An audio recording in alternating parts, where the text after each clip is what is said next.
Hello, and welcome to this masterclass. Today, my name is Edosa Odaro. I'm an author, strategist, and advisor. I'm also an author. I've written a couple of books. I'm making data work, and my latest one being value-driven data. So today's masterclass is on unleashing business potential, advancing from data-driven to value-driven strategies. So let's dive in. Okay, very, very quick about me, because we've got so much to dive into, so I'm not going to spend a lot of time on this section. So a bit of background academically and in terms of skills and training. Yes, I've got a degree in computer science. I've got an economics background as well, AI, data science, innovation, technology, and business. A few numbers: over 35 organizations have supported to help deliver over 750 solutions, over 50 plus publications, supported over 250 executives to deliver value-driven strategies over the years. And I've got over 5,000 subscribers on my newsletters and publications to date. A few organizations have sort of supported here. I'm not going to dwell on these. A couple of QR codes if you were looking to purchase any of my books. Obviously, latest being Value Driven Data by Kogan, page to your right.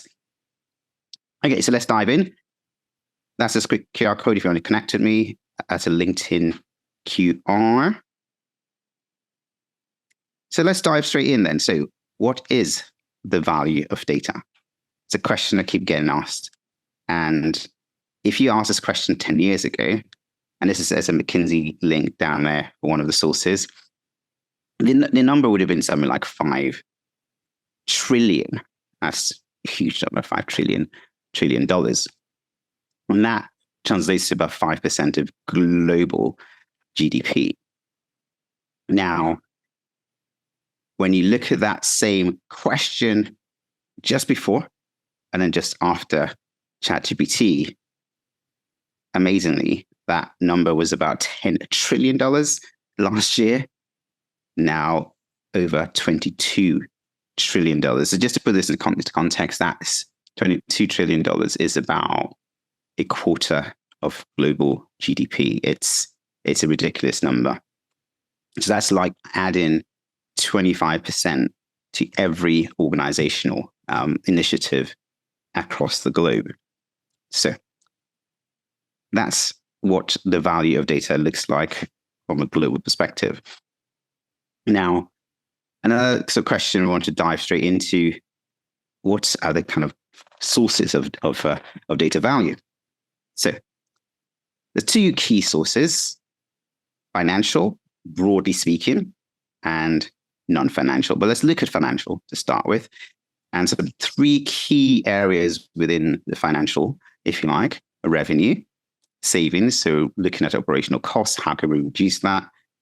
And actually, one that most don't talk enough about is actually reducing risks. So it's kind of like cost avoidance is saying, actually, yes, you can save money out of things that you're actually spending on right now, but how about those kind of risks that would bring on new costs, new spendings on your bottom line? So those are 3 key areas from a financial standpoint. It's very broad, of course.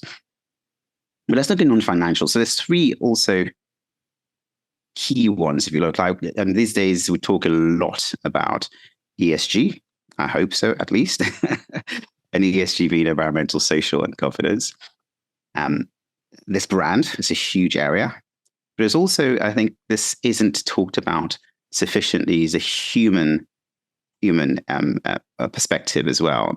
And it has everything to do with well-being, just quality of life, but also really saving life in itself. So there's a huge area. It's non-financial because it's very difficult to put a price to life itself. But it's a very huge area, as I'm sure most would agree. So the big question is then, how does data actually create value? So let's dive into that. I think about it in terms of the journey from kind of your base analytics to advanced, if you like, artificial intelligence. So how does that work? In effect, it's questions that deliver, if you like, answers, but those answers may not feel like answers. They might feel like deliverables of sorts. And there's 4 key types of questions, in effect, that get answered between analytics and all the way up to advanced analytics and AI. So let's dive into them. The first one here, what has happened? It's kind of your looking backwards question, and it delivers what some call descriptive analytics. And in terms of what you actually get at the end of it as an output, it tends to be visualizations.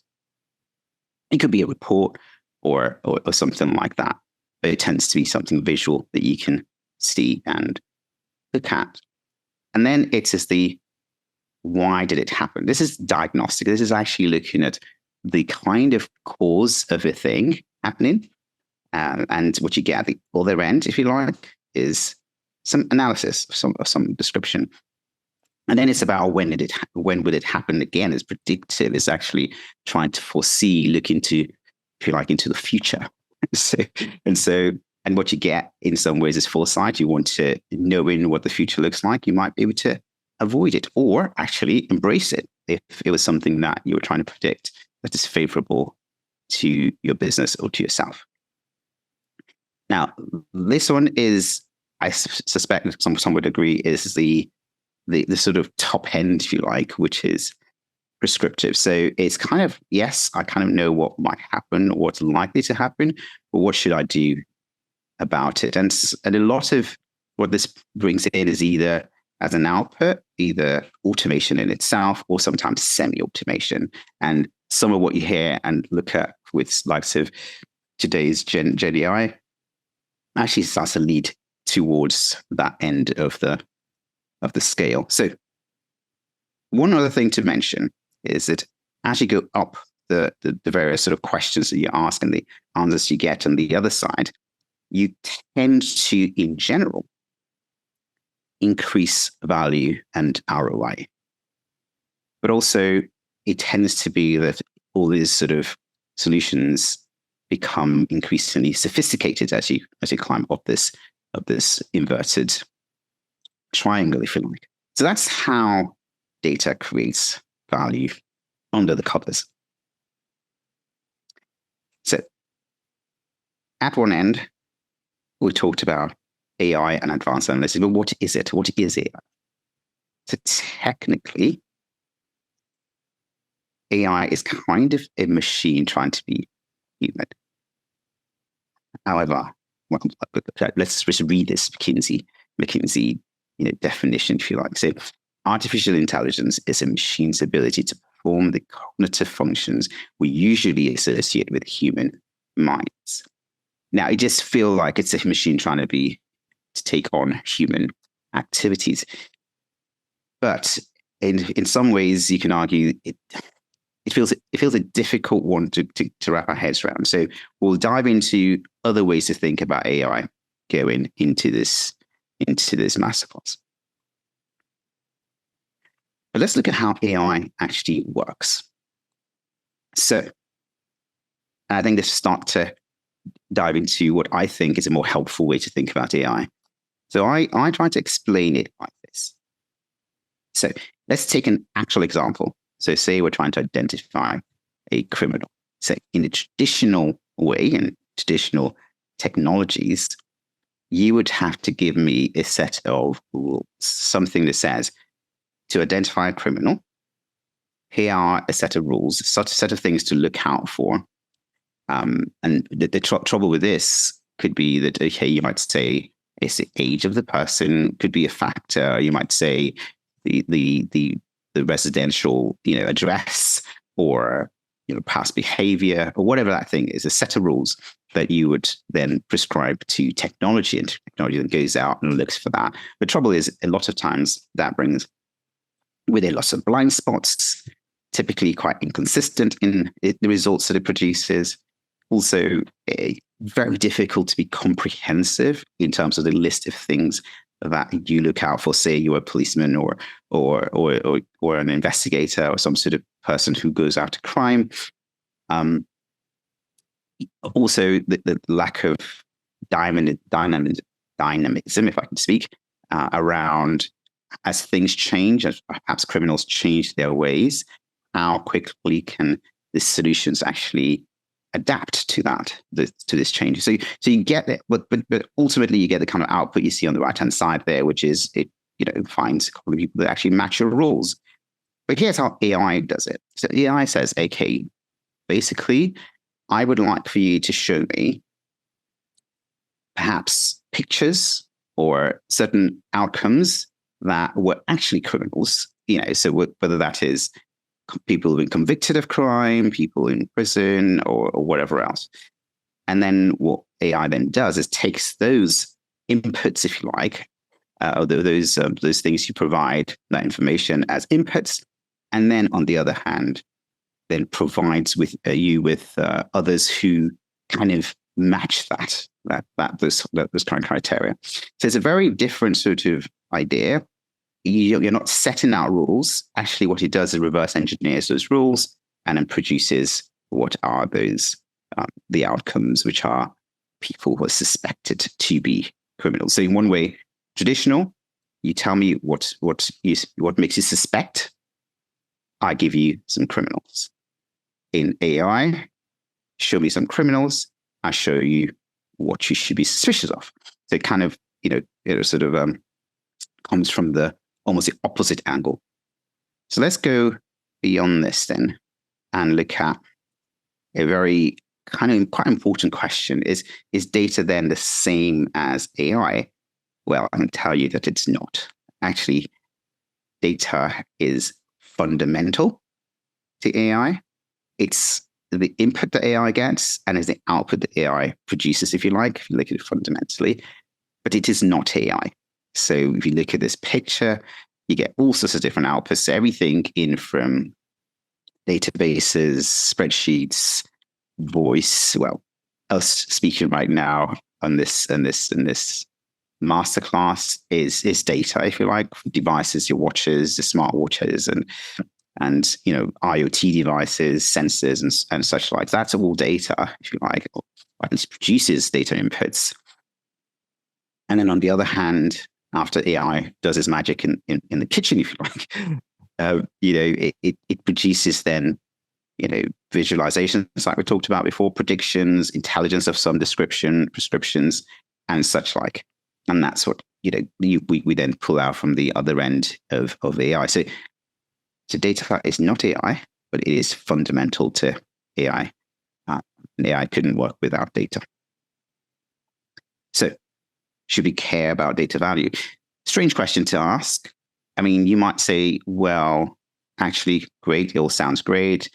Data and AI can produce billions and billions and trillions in value, and even some kind of value that isn't easy to quantify in monetary terms, like, of course, the value of life in itself, like we saw during COVID is a good example of where AI actually delivered some significant value.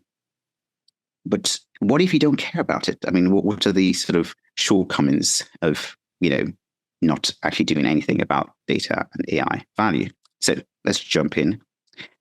So the two aspects to the implications, should I say, of not caring about data. One is that you might inadvertently do something wrong with data, and that is what I call the active, something you're actually doing that causes wrong or undesirable outcomes. On the other side, there is the passive. So in not knowing and not caring, others use data and AI to do wrong to you or wrong that actually affects you. So let's dive into these two potential perspectives here. So let's look at the active. So for active, really the two aspects to it is either you get in less than you wish for, or in some ways more than you wish for. And we'll dive into what these actually feel like in reality. So what do we mean by less than you wish for? So let's look at a couple of use cases. So in one case, let's look at the less use case here. Say you actually invested in data and AI. Do you believe that you could actually get less than zero, like literally negative returns? And this is actually a lot more common than a lot of us might realize. I mean, imagine investing, I don't know, $1 million or £1 million in an AI or data initiative, and actually not only getting zero out of it, but actually makes you worse off. And that was a case, for instance, and many examples, by the way, but let's take a retail example where you are actually going out there trying to predict, say, the cost of returns, or actually trying to reduce your cost of returns. And what you're trying to do then is predict during an actual sales cycle, an actual digital flow, a cycle, who is likely to actually return an item. So imagine that's what you're trying to do. And then what you do is you decide, okay, now I know who might want to return these items. I'm actually going to now give them a final sale discount and stop any kind of returns. So you offer them 10%. But actually, when you work it out, you find that actually, because you have predicted more than actually would have returned the item, you actually find out you're spending more than you would have done on returns. So in a real life example, this negative was running to hundreds of millions of dollars. So this is something to watch out for. So let's look at the more side. This is probably a bit more, difficult to get our heads around. So how can you get more than you wish for? I mean, typically the way this happens is that you look at AI, it isn't actually, AI doesn't replace an entire organization. What typically happens is that it will look to optimize a specific part of your value chain. So as an example, we looked at an aspect just now of suspicion of a criminal. So let's say in a different sort of example, say you're trying to look at fraud suspicion, right? So you're in a financial organization, say you're in an insurance company, and you're trying to say, is this claim for insurance fraudulent? So the whole cycle will start with, first of all, looking at that claim and saying, do I suspect it or not? And then going and investigating that, and then potentially then rejecting that claim. But in that very simple end-to-end, there's at least 3 steps. And if what AI was doing is step 1, which is just helping you go through the myriad of claims that you're getting and telling you whether you should be suspicious of it or not, then you got another stage, which is actually about, okay, let's go in and actually investigate whether the suspicion is justified or not. And let's assume here that people actually man that part, actually do the investigation piece. So if you double up on AI suspicion, the trouble with that is you probably need to double up on the people's side as well. Now, this is something that a lot of organizations don't look at end to end to understand, if I put something, if you like, of AI, optimization in one part of my value chain, how does it impact the rest of the cycle end to end? And that's putting somebody in, or actually doubling up on that resource as part of that chain, might actually increase your bottom line costs. And then whether that's justified or not in terms of your ultimate overall return, then is to clearly be looked at. Or perhaps you need to look at re-engineering the entire end-to-end to ensure that you're not actually increasing operational costs inadvertently. So that's the potential more than you wish for situation. So now let's look at the passive side. Remember, we just looked at the active, are you doing something? Now the passive side here is when others do something to you or something that affects you. Now, again, here there are 2 elements of this. There's kind of the unintended and there's the intended consequences. So when I talk about the unintended here, I'm talking about things that really happen just because, we're not actually looking at these risks. So lots of us would have heard about bias, where results are skewed either towards or against a certain segment, if you like. That could be racial, it could be discrimination, it could be all sorts of elements of bias, and it could be positive bias as well. Though lots of people don't really talk too much about the positive end of bias. Jobs, again, is a big one, and here we're talking about when you're doing things not realizing actually that jobs could be at risk, and jobs could actually kind of disappear, and not actually planning for how those are to be addressed and resolved. Another big area, not really talked about much, is noise. And noise is really about inconsistency. It's all about not getting consistent results or not having consistent inputs. Now, intended is really, really a huge area. So intended is where bad actors actually do things that have consequences, like cyber attacks, like fraud. We touched on that, but there we're looking at receiving end. This is actually the fraudsters actually looking to use AI or data to commit, to fine tune, if you like, their trade. And of course, social, being things like misinformation, social engineering of some description or another. Of course, this area is actually quite broad.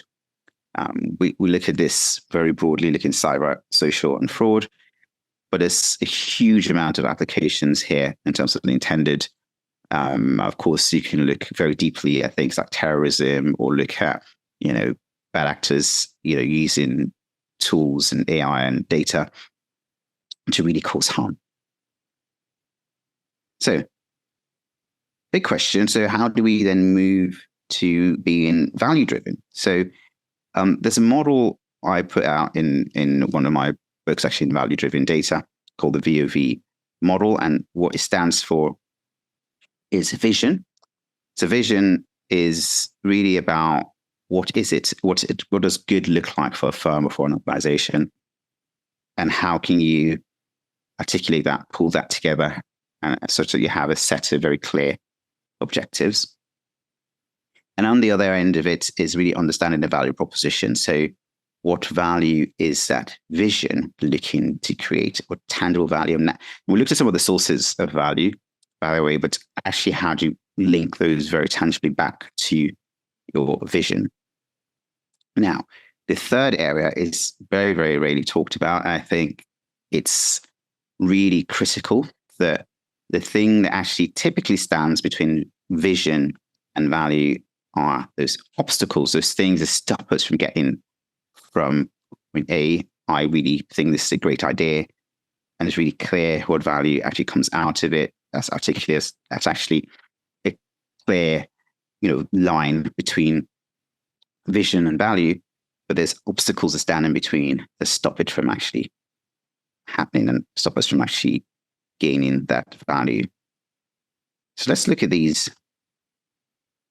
in a bit more detail. Let's look at how we actually use a VOV model. So vision, really three ways to look at breaking vision down is it involves capture, clustering, and then consolidating. Now, this is important in many ways. First of all, just literally being able to pull these things together is in itself a very, very, very valuable. But actually, one of the things that it does, which is not really considered quite so deeply, is actually the fact that this actually helps us address almost that gap, if you like, between things that are aligned across the organization and things that are not. So, if you like, resolving the gap between alignment and misalignment. So it's quite important to obviously do this exercise quite deeply. So it's capture, cluster, consolidate. For obstacles,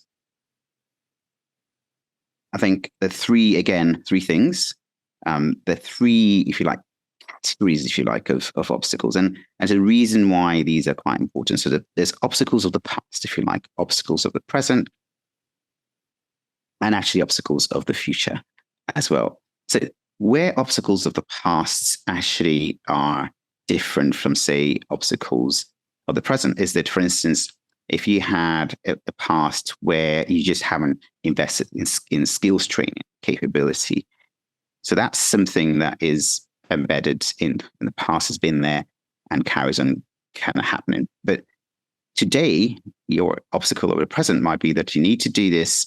You need to, put an initiative in a project into life, but you haven't actually got the budget to do it.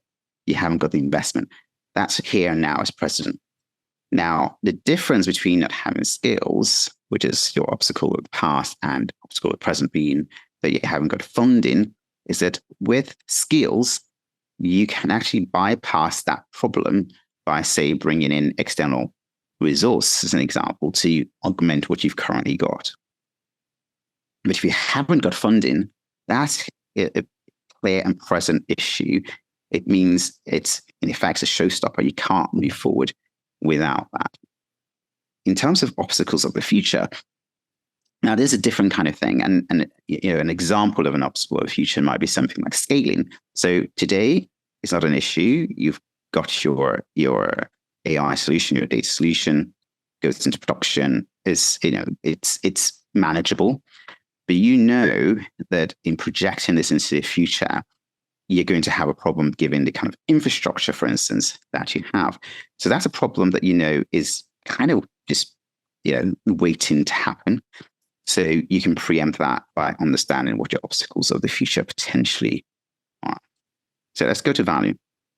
So in terms of value, again, I've pulled out 3 key aspects of stages of value to consider. So what I call the theory, if you like, which is really about, the theory is really about understanding what's your hypothesis? What is it that you're estimating that this value is actually going to look like? What I'm going to test here is really about how do you evaluate that? How do you then prove that your hypothesis actually valid? And tracking here is really about, right, and this is a thing that a lot of people need to, I suppose, understand and at least focus on, is that ultimately with your data and AI solutions, you actually start, if you like, at the point where a lot of other things end, which is at the point of going into operations. So really it's important to track, and it's important to track for at least a couple of reasons. So one is from the viewpoint of actually your code, your AI or a data solution actually keeps working. So that's standard tracking. It's looking at things like drift to ensure that actually what it was meant to do on day one, it carries on doing on day 2 and into the future.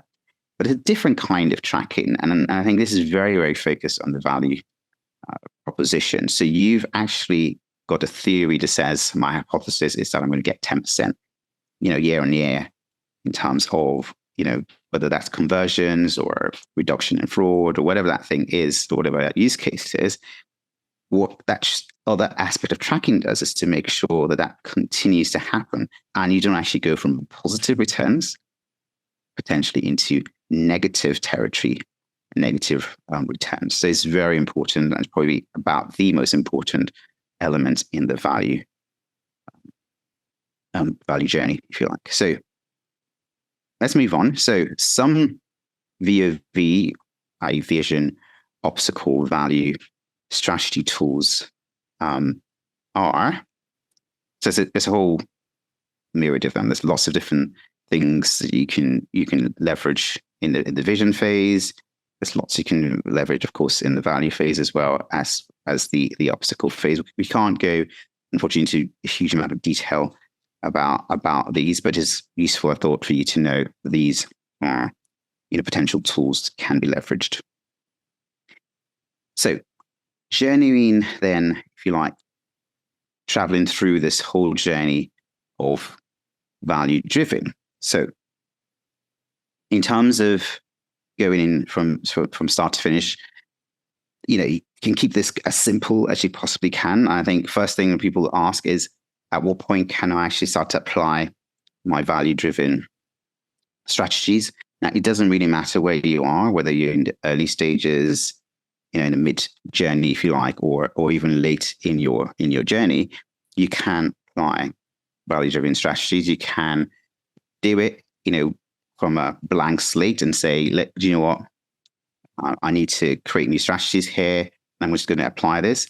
You can do it midway, if you like. Perhaps you've already got a strategy, and what you want to do is to review your strategy and look at it and say, is this reworking? Is it, in a stage where it can be approved for funding, or actually is going to deliver its outcomes?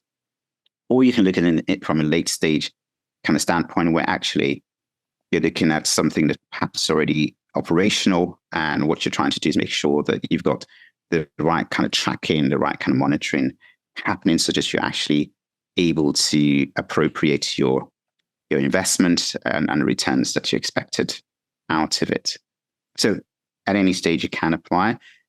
The other thing is actually, what the actual steps are. So I think, first of all, you've got to think about your value-driven strategy itself, which is looking at all the things that we talked about just now, but also looking at, what's that roadmap, what kind of resource, and so on, the usual kinds of things you would think about, but now from a value-driven perspective. Clearly, you need to look at how you then execute with the value-driven strategies, value-driven being the core of the way that execution kind of looks like. And a really important aspect is awareness. And this awareness here is kind of twofold. Awareness just in terms of what it's all about, but also awareness in terms of really creating visibility around what it is, the actual outcomes, and how that's looking, almost in real time, continuously. So with all that said,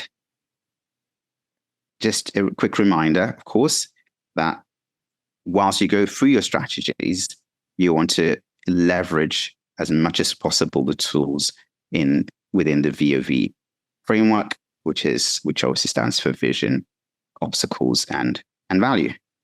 So that's, I know, a quick sort of whistle stop through some of the key elements, which of course are articulated in my new book, Value Driven Data. Of course, it's a very sort of broad sort of subject, and one that needs a huge amount of depth and investigation. If you were looking to connect, QR code there to connect with me. I would be happy to answer any questions. But also, if you wanted to follow me, I do post quite a lot, and happy to interact post session.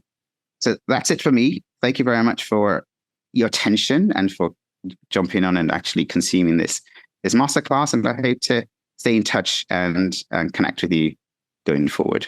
Thank you.